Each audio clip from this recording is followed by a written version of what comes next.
प्रीतिकथामध्ये आपले स्वागत आहे. लाल इश्क भाग 8. बास, यापुढे एक शब्दही नाही. तुम्हाला माझ्या नावावर प्रॉपर्टी करायची नाही म्हणून नको त्या अटी घालत आहात. पण मी तुमच्या बोलण्यामध्ये येणार नाही. तुम्ही हे मुद्दाम करत आहात कारण मी लग्न करणार नाही हे तुम्हाला चांगलं माहीत आहे, म्हणून तुम्ही मुद्दाम अशी अट घालत आहात. इंद्रजित चांगलाच चिडला होता.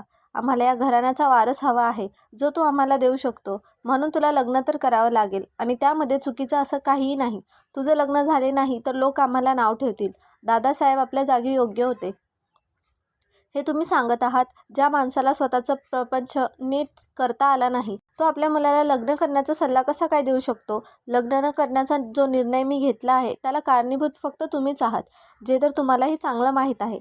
कारण भूतकाळात काय घडले आहे हे तुम्हाला माहीत आहे. इंद्रजितच्या चेहऱ्यावर राग असला तरी डोळ्यामध्ये असलेल्या यातना स्पष्ट दिसत होत्या. इंद्रा योग्य तेच बोलत आहे. आपण त्याचं जबरदस्ती लग्न केलं तर तो कधीच सुखी राहणार नाही आणि जी मुलगी त्याच्या आयुष्यात येईल तिचं पण आयुष्य उद्ध्वस्त होईल. अक्कासाहेबांना राहावलं नाही म्हणून त्यामध्ये आल्या. म्हणजे याचा अर्थ असा की माझ्या मुलाचे लग्न न व्हावे अशी तुमची पण इच्छा आहे. आम्हाला तर वाटत होतं की तुम्ही त्याला मुलगा समजतात, कारण कोणतीही आई आपल्या मुलाचं वाईट करणार नाही. दादासाहेबांनी बरोबर तिची बोलती बंद केली होती. आम्हाला असं म्हणायचं नव्हतं. इंद्र लग्नाला तयार असेल तर आम्ही स्वतःच त्याचं लग्न लावून देऊ. अक्कासाहेबांनी नमतं घ्यायचं ठरवलं. लग्न तर याला करावेच लागेल, त्याशिवाय याच्याकडे दुसरा कोणताही पर्याय नाही. आणि जर तू लग्न केलं नाही तर तुझी शपथ घेऊन सांगतो, तुला प्रॉपर्टीमधला एक पैसाही मिळणार नाही. तुलाच काय, सरनोबतमधील कोणालाही एक पैसा मिळणार नाही. आम्ही जे बोलतो ते करतो, ते सर्वांना चांगलं माहीत आहे. म्हणून पुढे काय निर्णय घ्यायचा ते तुम्हीच ठरवा. दादासाहेब म्हणाले व आपल्या रूममध्ये निघून गेले. तसा भगत पुढे आला व त्याने सर्व कागदपत्र उचलली आणि त्यांच्या मागे निघून गेला. इंद्रजितला प्रॉपर्टीची हाव नव्हती. हे तर तो अक्कासाहेबांच्या सांगण्यावरून करत होता. आणि आता तर प्रॉपर्टी मिळेल ही आशा त्याने सोडली होती, कारण प्रॉपर्टीसाठी लग्न करण्याचा प्रश्नच येत नव्हता. त्यामुळे प्रॉपर्टी हातातून जाणार हे निश्चित होतं. पण अक्कासाहेब चांगल्याच पेच प्रसंगात सापडल्या होत्या, कारण त्यांना कोणत्याही किमतीमध्ये प्रॉपर्टी हवी होती आणि त्यासाठी त्या कोणत्याही थराला जाऊ शकत होत्या. अक्कासाहेबांची आधीपासूनची सवय होती. जे त्यांना हवं असायचं ते मिळवण्यासाठी त्या वाटेल ते करायला तयार होत्या. आता पण त्याचं तेच करणार होत्या. दरवाजावरची बेल वाजली. रेवाने दरवाजा उघडला तर समोर गाथा हसतमुखाने उभी होती. क्या बात है गाथा डार्लिंग, ट्रेनचा प्रवास करून पण तुझ्या चेहऱ्यावर डायमंडवाली स्माईल कशी काय? मी स्वप्नात तर नाही ना? रेवा म्हणाली तशी गाथा हसतच आतमध्ये आली. आज मी ट्रेनने नाही तर कारने आली आहे.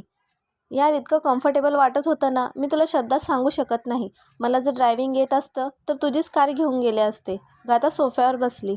तुला कोणी अडवलं आहे? कितीदा सांगितलं आहे की ड्रायव्हिंग शिकून घे, पण तूच ऐकत नाही. रेवाने तिला पाण्याचा ग्लास दिला. बाय द वे, तू कोणाच्या कारमधून आलीस हे सांगितलं नाही? रेवाने कुतूहल म्हणून विचारले. अरे, ते सौमित्र पाटील आहेत ना, त्यांच्यासोबत मी शो करणार आहे. ते मला अचानक पुण्यामध्ये भेटले. ते पण आजच निघणार होते म्हणून मी त्यांच्यासोबत आले. गाथाने पाण्याचा घोट घेतला.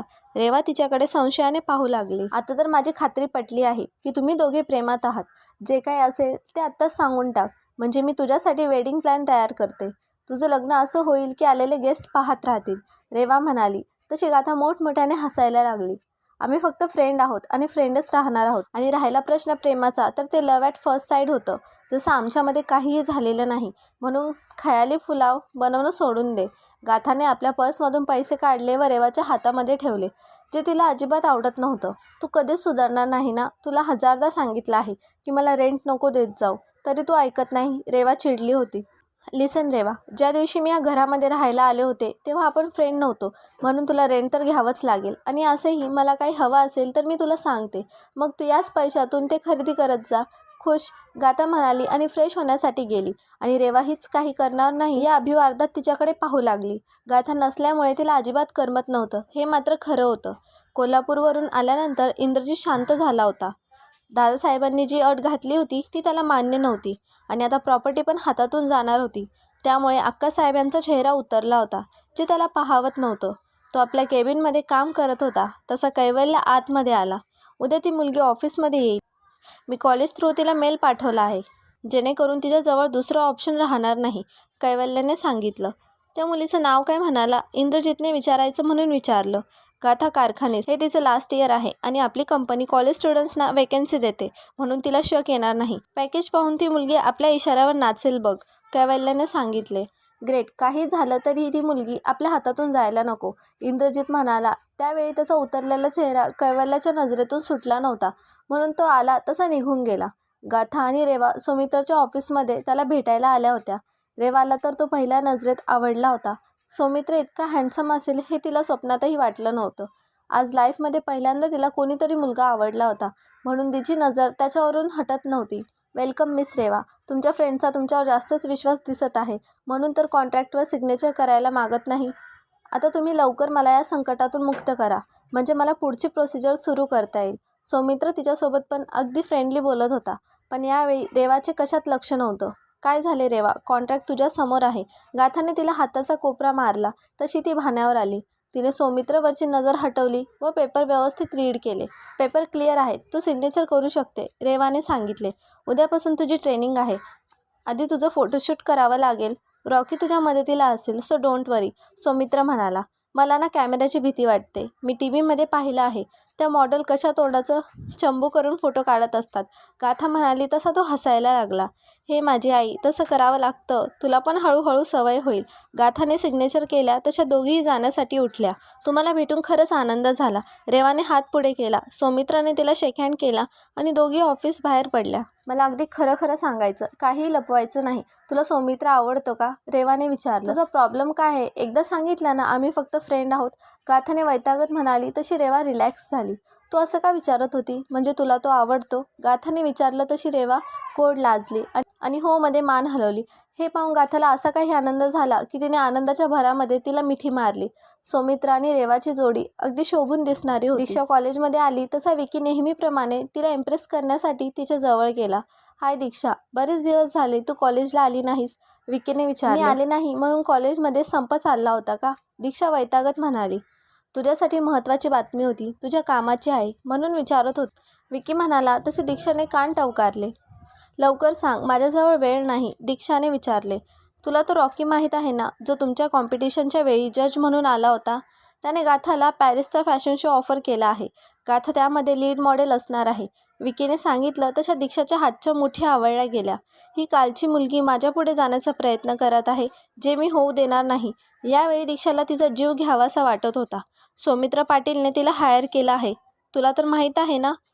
हे नाव फॅशन इंडस्ट्रीमध्ये किती नावाजलेलं आहे.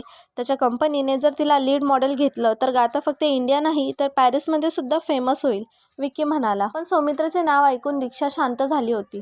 असं असेल तर मला इंटरेस्ट नाही, कारण सौमित्र पाटीलसोबत मी या जन्मात तरी काम करू शकणार नाही, दीक्षाचा चेहरा पाडून म्हणाली. प्रॉब्लेम काय आहे, मॉडेलिंग करणे तुझे स्वप्न आहे आणि यापेक्षा चांगली ऑफर तुझ्यासाठी असूच शकत नाही. पण मला हेच समजत नाही की याआधी तू ब्युटी कॉन्टेस्ट जिंकली होती, मग त्याने तुला ऑफर का दिली नाही, विकीने विचारले. त्याचं कारण तुला समजणार नाही, म्हणून तू नको तिथं डोकं लावू नकोस. दीक्षा जाण्यासाठी निघाली. लिसन दीक्षा, मला वाटतं हा शो तू करायला हवा. जर पाटील यांच्या पॅरिस फॅशन शोमध्ये तू लीड मॉडेल झाली तर कुठे जाशील, तुझं पॅरिसमध्ये नाव होईल. विकीचं म्हणणं तिला पटत होतं, पण सौमित्र आणि इंद्रजितची दुश्मनी तिला माहीत होती, म्हणून मनात असूनही ती हा शो करू शकणार नव्हती. पण गाथा आपल्यापेक्षा पुढे चालली आहे हे तिला पाहावत नव्हतं आणि तिला खाली खेचण्यासाठी ती वाटेल ते करायला तयार होती. दादासाहेब केव्हाच ड्रिंक करत बसले होते. इंद्रजितसोबत त्यांचं रिलेशन कसंही असलं तरी त्यांना आपल्या मुलाची काळजी होती.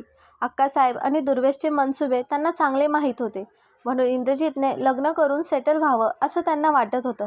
पण इंद्रजित त्यांना जुमानत नव्हता. उलट दादासाहेब जे सांगायचे त्याचं तो मुद्दाम उलट करत होता, त्यामुळे त्यांना टेन्शन आले होते. दादासाहेबांचा दबदबा होता म्हणून अक्कासाहेब आणि दुर्वेश दबकून होते, पण ते गेल्यानंतर इंद्रजितचे काय हाल होतील हे त्यांना चांगले माहीत होते, म्हणून त्यांना इंद्रजितचं आयुष्य मार्गी लावायचं होतं आणि अक्कासाहेब आणि दुर्वेशचं खरं रूप त्याच्यासमोर घेऊन द्यायचं होतं. पण हे म्हणावं तितकं सोपं नव्हतं, याची त्यांना जाणीव होती. बास करा दादासाहेब, आजकाल तुम्ही जास्त प्यायला लागला आहात, याचा परिणाम तुमच्या तब्येतीवर होईल, भगत धीर एकवटून म्हणाला. कारण दादासाहेबांची अवस्था त्याला पाहावत नव्हती. खरं सांगायचं झालं तर आम्ही जगण्याच्या लायक नाही. सरनोबत खानदानाचा मोठा मुलगा म्हणून आप्पांनी घराची संपूर्ण जबाबदारी आमच्या खांद्यावर टाकली आणि आम्ही काय केलं, आयुष्यभर फक्त चुकाच करत राहिलो. हेच कारण आहे म्हणून आमचा मुलगा आमच्या सोबत नाही.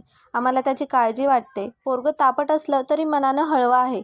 दादासाहेबांच्या डोळ्यांमध्ये साचलेले पाणी भगतच्या नजरेतून सुटलं नाही. तुम्ही आपल्या निर्णयावर ठाम राहा. एकदा का छोट्या मालकाचं लग्न झालं त्यानंतर समजा काही ठीक होईल, भगत म्हणाला खरा, पण हे म्हणावं तितकं सोपं नाही हे दादासाहेबांना माहीत होतं.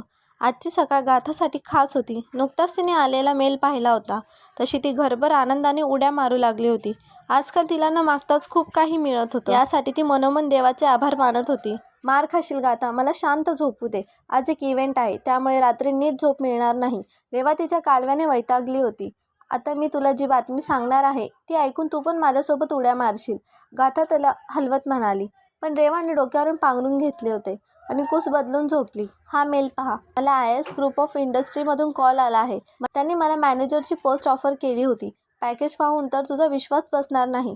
गाथा म्हणाली तशी रेवा ताडकन उठून बसली. तू कॉफीच्या ऐवजी माझी फ्रीजमध्ये पडलेली ब्रँडी तर घेतली नाही ना? रेवाने किचनच्या दिशेने पळाली. तुला माहीत आहे ना मी असलं काही घेत नाही. खोटं वाटत असेल तर हा मेल बघ, गाथाने दाखवलं. रेवाचा स्वतःच्या डोळ्यांवर विश्वास बसत नव्हता. हे कसं शक्य आहे? अजून तुझी डिग्री कंप्लीट झाली नाही. IAS ही आपल्या देशातील नावाजलेली मल्टीनॅशनल कंपनी आहे. ते लोक फक्त मेरिटमध्ये आलेल्या मुलांना हायर करतात. त्यासाठी पण बरेच पापड बेलावे लागतात. तुझ्या नक्कीच काहीतरी गैरसमज झालेला आहे. रेवाला शंका येत होती. त्यांनी समोरून मेल पाठवला आहे आणि ते कॉलेजच्या मुलांना स्पेशल सर्व्हिस देतात. एकदा भेटून यायला काय हरकत आहे? आणि मी पण स्कॉलर आहे म्हटलं. गाथा गाल फुगवत म्हणाली. ओ अच्छा, विसरली. माझ्या राणीला गेल्या वेळी एटीकेटी लागली होती. रेवा तिला चिडवत म्हणाली. जा तू, मला एनकरेज करायचं सोडून काहीच खेचत आहे. मी नाही बोलणार तुझ्यासोबत. गाथा चिडली होती. अगं राणी, मी मस्करी करत होते. आता मला झोपू दे, आपण निवांत बोलू. रेवा बेडरूमच्या दिशेने निघाली. तेवढ्या दारावरची बेल वाजली. तुम्ही सर्व माझ्या झोपीचे दुश्मन आहात. रेवा रागात दरवाजा ओपन करायला गेली तशी गाथा हसायला लागली. तिने दार उघडले तर समोर पार्थ हसत मुखाने उभा होता. तुला किती वेळा सांगितलं आहे की माझी झोप मोड करत जाऊ नको. रेवा त्याच्या अंगावर धावली. तितक्यातच तिची नजर एका सुंदर आणि नाजूक मुलीवर पडली. तिला पाहून रेवा शांत झाली. घरी आलेल्या पाहुण्यांचं असं स्वागत करतात का? माझी गर्लफ्रेंड घाबरली ना? पार्थ म्हणाला. गाथा पण तिथे आली. त्या मुलीला पाहून दोघीजणी एकमेकांच्या तोंडाकडे पाहू लागल्या. ती मुलगी दिसायला सुंदर होती. अंगावर सिंपल असा पर्पल कलरचा चुडीदार. तिने खांद्यावर व्यवस्थित ओढणी ओढली होती. तिने केसांची वन साईड वेणी घातली होती आणि कानामध्ये छोटेसे झुमके चढवले होते. तिने हलका मेकअप केला असला तरी त्याची काही गरज नव्हती, कारण तिचं निरागस सौंदर्य लक्ष वेधून घेत होतं. तू खोटं बोलत आहे. कोण आहे ही? रेवा दोन्ही हात कमरेवर ठेवत म्हणाली. हे काय चाललंय तुमचं? आधी तिला आतमध्ये तर घे, नाहीतर त्या बिचारीला वाटेल कुठे फसले मी. तुमच्यामुळे माझा ब्रेकअप व्हायचा, पार्थ म्हणाला. तशी गाथा पुढे आली. तुम्ही दोघे कधीच सुधारणार नाही. तू माझ्यासोबत चल. यांचं हे नेहमीचं आहे. गाथाने तिचा असा काही हात पकडला जसं काही दोघीजणी लहानपणीच्या मैत्रिणी आहे. ती मुलगी अंग चोरून सोफ्यावर बसली, कारण रेवाचा अवतार पाहून कुठेतरी ती घाबरली होती. मी तुमच्या दोघींना आधी सांगितलं होतं की माझी गर्लफ्रेंड आहे. तर हीच ती मिस रक्षा. लवकरच आम्ही लग्न करणार आहोत, पार्थने अनाउन्समेंट केली. म्हणजे तुला खरंच गर्लफ्रेंड होती? मला वाटलं तू मस्करी करत आहे. पण तुझ्यासारख्या वात्रट मुलाला अशी सुंदर मुलगी भेटली कशी? रेवाला शंका येत होती. आता मात्र रक्षा गालामध्ये हसायला लागली होती. हे प्लीज गाथा, तू दीदींना समजावून सांग ना. माझ्या गर्लफ्रेंडसमोर माझे इन्सल्ट करत आहे, पार्थ विनवणीच्या स्वरात म्हणाला. आता तुम्ही दोघे शांत बसायचं, अजिबात भांडायचं नाही आणि रक्षा यांच्यावर लक्ष देऊ नको. मी तुझ्यासाठी खमंग पोहे बनवते. गाथा लगेच किचनमध्ये. So sweet. पाहिलं, ही माझी खरी बहीण आहे, पार्थ म्हणाला. तसं रेवाने त्याला धपाटा मारला व त्याला बाजूला ढकलत रक्षाच्या शेजारी बसली. बिचारा पार्थ चेहरा पाडून बसला होता. हाय रक्षा, मी पार्थची मोठी बहीण रेवा. तुला भेटून खूप आनंद झाला. रक्षाने तिच्यासोबत सेकंड हातात घेतला. पार्थने मला तुम्हा दोघांबद्दल बरंच काही सांगितलं होतं आणि आमचं स्वागत असं होणार आहे हे पण आधीच सांगितलं होतं, रक्षा म्हणाली. तशी रेवा रागात त्याच्याकडे पाहू लागली. सांगणं गरजेचं होतं. तिचा चेहरा पहा, तुम्ही तिला घाबरवून टाकलं, पार्थ म्हणाला. बाय द वे रक्षा, तू खरंच सिरियस आहे ना? कारण पार्थ मनाने खूप हळवा आहे. त्याने तुझ्यावर प्रेम केलं म्हणजे आयुष्यभर तुझी सुटका नाही, म्हणून विचारलं. आणि तुझ्या घरच्यांना हे रिलेशन मान्य होईल ना? रेवाला काळजी वाटत होती. तसं रक्षाचा चेहरा पडला. माझ्या घरचे कधीच या लग्नाला होकार देणार नाही, पण मी ठरवलं आहे की पार्थशिवाय दुसरं कोणासोबत लग्न करायचे नाही, रक्षा निर्धाराने म्हणाली. ये हुई ना बात. असाच कॉन्फिडन्स ठेव. गाथा आणि रेवा असताना अजिबात काळजी करायची नाही. तुमचं लग्न आमची जबाबदारी आहे. आम्ही असताना तुम्हा दोघांना कोणीही वेगळं करणार नाही. गाथाने पोह्यांचा प्लेट टेबलवर ठेवल्या. त्या खमंग सुवासाने सर्वांच्या पोटामध्ये कावळे ओरडायला लागले. तुम्ही सुरुवात करा, मी चहा घेऊन आले. गाथा जायला निघाली. थांबा मिस एक्सप्रेस, तुम्ही आमच्यासोबत निवांत बसा. फॉर्मॅलिटी करायची काही गरज नाही. रक्षा कोणी परकी नाही. तुम्ही म्हणत असाल तर ती स्वतःच्या हाताने तुम्हाला चहा बनवून देईल, पार्थ म्हणाला. माझी तर जेवण बनवण्याची तयारी आहे. आज लंच मी बनवेल तर चालेल ना? रक्षाने विचारलं. आज मी घरी नाही, मला एका इंटरव्ह्यूसाठी जायचं आहे. आपण नेक्स्ट टाईम प्लॅन करूयात, गाथा म्हणाली. तुझा इंटरव्ह्यू इम्पॉर्टंट आहे, आपण नंतर प्लॅन करू. आज रेवा आणि पार्थला माझ्यातर्फे ट्रीट. तुम्हा दोघांसाठी मी खरंच खुश आहे. रक्षाला पाहून मॉम डॅडी खुश होतील, रेवा म्हणाली. तिने या नात्याला संमती दिली म्हणून रक्षा रिलॅक्स झाली. पण जेव्हा तिला समजले की ती सरनोबत आहे तेव्हा काय होईल याची तिला भीती वाटत होती. इंद्रजित आपल्या कॅबिनमध्ये काम करत बसला होता. तेवढ्यात त्याची सेक्रेटरी काजल आतमध्ये आली. एक्सक्यूज मी सर, मिस गाथा कारखानीस आल्या आहेत. तिने माहिती दिली. त्यांना आतमध्ये बोलवलं, इंद्रजित म्हणाला. तेवढ्यात त्याच्या मोबाईलची रिंग वाजली. कॉल इम्पॉर्टंट असल्यामुळे त्याने रिसीव्ह केला आणि खुर्चीवरून उठून खिडकीत जाऊन बोलत बसला. गाथाने डोअरवर टकटक केली. कम इन. इंद्रजितने मोबाईल थोडा बाजूला केला आणि तिला आत यायला सांगितले. तो पाठमोरा उभा राहून कॉलवर बोलत होता. गाथा दबकत आतमध्ये आली. तिने विचार केला होता त्यापेक्षा ऑफिस अगदी प्रशस्त होते. कॅबिन पण अगदी प्रशस्त आणि वेल फर्निश होती. या ठिकाणी आपला जॉब कन्फर्म झाला तर आपली लाईफ सेट आहे हे गाथाला माहीत होते. ती आपल्याच स्वप्नामध्ये हरवली होती. तितक्यात इंद्रजितने कॉल कट केला. त्याने जसं वळून पाहिले त्याच्या कपाळावर आठ्या पडल्या. तू? इंद्रजित मोठ्याने ओरडला. तशी ती दचकली. इंद्रजितला समोर पाहून तिच्या घशातून शब्द बाहेर पडत नव्हते. आपण स्वतःहून वाघाच्या गुहेत आलो आहोत याची तिला जाणीव झाली होती. तिला काहीही करून सुखरूप बाहेर पडावं लागणार होतं. नाहीतर हा आपल्याला फाडून खाल्ल्याशिवाय राहणार नाही हे तिला माहीत होतं. आजचा भाग आवडला असेल तर व्हिडिओला लाईक करा आणि चॅनलवर नवीन असाल तर सबस्क्राईब करा. पुढील भाग लवकरच येईल. धन्यवाद.